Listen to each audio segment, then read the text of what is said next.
जनी घाबड़ा तुए धनी गहिला से होई ना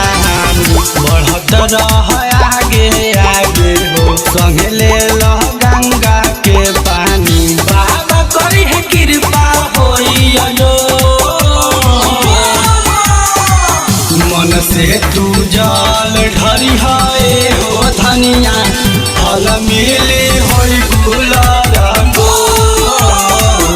मन से तू जल ढरी है हो धनिया फल मिली होई गुलाब को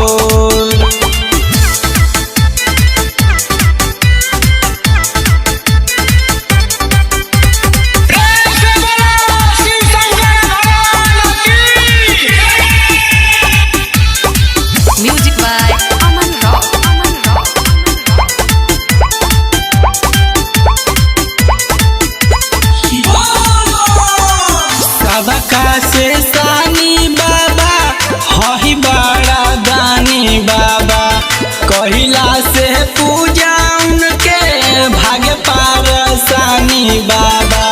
भाग्य पारसानी बाबा सबका से सानी बाबा हही बड़ा दानी बाबा कहिला से पूजा उनके भाग्य पारसानी बाबा बाटे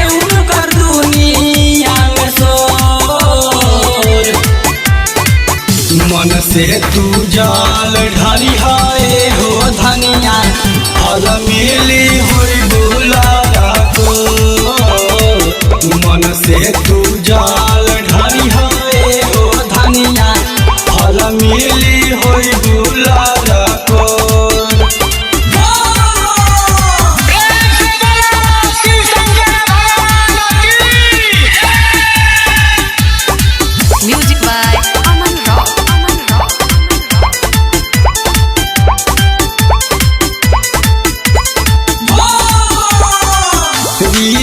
चौहान संगे सोनू जी जाले